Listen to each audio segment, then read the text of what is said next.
pembelajaran untuk kelas 5, tema 1, subtema 2, manusia dan lingkungan, pembelajaran ketiga. Namun sebelum kita mulai, marilah kita awali pembelajaran kita pagi ini dengan pembacaan doa terlebih dahulu ya. Indonesia merupakan bangsa yang dikaruniai Tuhan dengan sumber daya alam yang sangat beragam dan melimpah, mulai dari keragaman potensi alamnya sampai keadaan penduduknya. Sudahkah semua itu dimanfaatkan secara bertanggung jawab? Kekayaan dan keberagaman yang dimiliki oleh bangsa Indonesia tidak sebatas sumber daya alamnya saja, namun juga kondisi kependudukannya. Jumlah penduduk Indonesia sekarang ini sekitar 254 juta jiwa. Penduduk tersebut tersebar hampir di 13.466 pulau yang ada di Indonesia dari Sabang sampai Merauke. Masing-masing pulau tersebut memiliki beragam suku, adat, budaya, ras, agama, dan golongan. Dari sekian banyak penduduk tersebut, juga terdiri atas beragam latar belakang pendidikan, ekonomi, sosial, dan budaya. Berikut ini adalah sebaran kepadatan penduduk Indonesia pada setiap provinsi berdasarkan data tahun 2010. Kalian perhatikan ya peta ini. Di sini terdapat informasi berupa simbol warna terkait kepadatan penduduk per kilometer perseginya dari masing-masing wilayah di Indonesia. Ada warna hijau tua, jumlah penduduknya kurang dari 10. Artinya, wilayah tersebut penduduknya sangat sedikit sekali ya. Kemudian, warna hijau sedang penduduknya berkisar antara 10 sampai dengan 49 orang per kilometer persegi. Lalu berikutnya warna hijau muda ini jumlah penduduknya hanya berkisar 50 sampai dengan 99 orang per kilometer persegi. Selanjutnya warna kuning ini jumlah penduduknya berkisar 100 sampai dengan 199 orang. Lalu, warna coklat muda ini jumlah penduduknya berkisar 200 sampai dengan 599 orang. Warna coklat tua ini, kisaran penduduknya berjumlah 600 sampai dengan 1.299 orang. Dan yang terakhir, berwarna merah ini, jumlah penduduknya pada wilayah tersebut lebih dari 1.299 orang per kilometer persegi. Jadi artinya yang berwarna merah ini penduduknya sangat padat ya. Anak-anak, pulau manakah yang paling padat penduduknya di Indonesia? Kalian bisa lihat ya dari warnanya. Nah, ini adalah pulau yang paling padat penduduknya di Indonesia, yaitu Pulau Jawa. Pada Pulau Jawa ini terdapat kota Jakarta yang ditandai dengan warna merah. Artinya, jumlah penduduk Jakarta itu sangat padat ya, anak-anak. Sekarang coba kalian cari tahu berapakah jumlah kepadatan penduduk Provinsi Lampung. Kalian cari dulu. Nah, ini dia wilayah Provinsi Lampung. Warnanya coklat muda, berarti Provinsi Lampung itu jumlah kepadatan penduduknya sekitar 200 sampai dengan 599 orang per kilometer persegi. Lalu pulau manakah yang paling sedikit penduduknya di Indonesia? Nah, dari warnanya kalian pastinya sudah tahu ya. Pulau yang paling sedikit penduduknya di Indonesia itu adalah Pulau Papua. Nah, ini adalah Pulau Papua ya, anak-anak. Pulau Papua ini warnanya hijau tua. Pada keterangan ini, bahwa jumlah penduduknya kurang dari 10 orang per kilometer persegi. Wah, sedikit sekali ya penduduk Pulau Papua. Selanjutnya, berapakah jumlah kepadatan penduduk provinsi tempat tinggalmu? Nah, coba kalian cari tahu berdasarkan dengan warna-warna yang sudah dijelaskan tadi. Sehingga kalian bisa tahu perkiraan jumlah kepadatan penduduk provinsi di tempat tinggalmu. Anak-anak, wilayah Indonesia yang sangat luas dan berupa kepulauan telah mengakibatkan keberagaman penduduknya. Salah satunya adalah keberagaman suku. Sekarang, coba kalian amatilah peta persebaran suku-suku bangsa yang ada di Indonesia ini ya. Pertama adalah Pulau Jawa. Pada Pulau Jawa terdapat suku Jawa, suku Sunda, suku Betawi, dan suku Baduy. Berikutnya Pulau Sumatera. Di Pulau Sumatera ini terdapat suku Aceh, suku Gayo, suku Batang, dan suku Minangkabau. Selanjutnya Pulau Kalimantan. Pada Pulau Kalimantan terdapat suku Dayak, suku Kutai, suku Banjar, dan suku Tidung.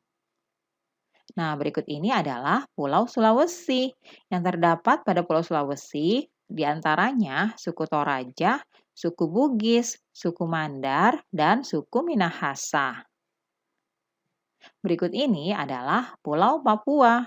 Pada Pulau Papua terdapat suku Asmat, suku Dani, suku Sentani, dan suku Arfak. Kalian tahu, ini adalah Kepulauan Nusa Tenggara. Di Kepulauan Nusa Tenggara ini terdapat suku Alor, suku Ende, suku Ngada, dan suku Rote. Berikut ini adalah Kepulauan Maluku. Terdapat suku Banda, suku Seram, suku Aru, dan suku Buru.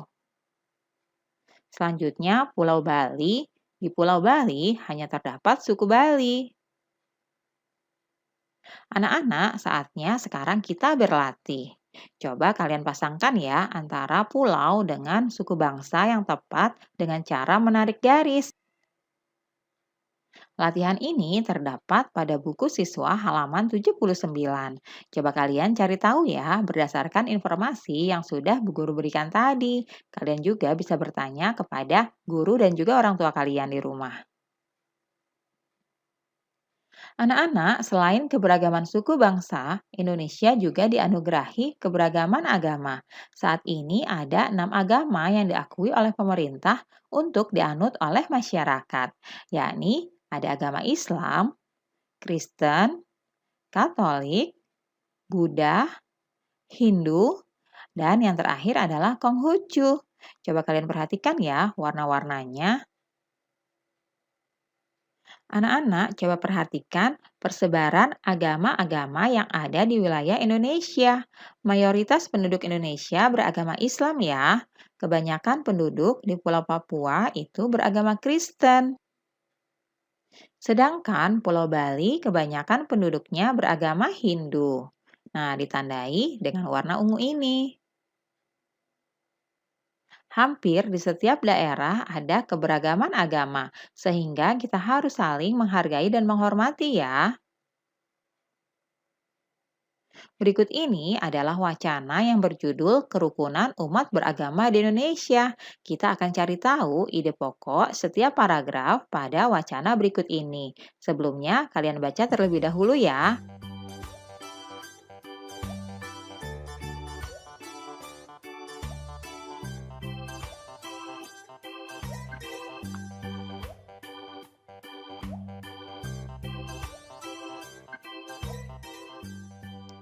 Nah, kalian sudah membaca wacana yang berjudul Kerukunan Umat Beragama di Indonesia.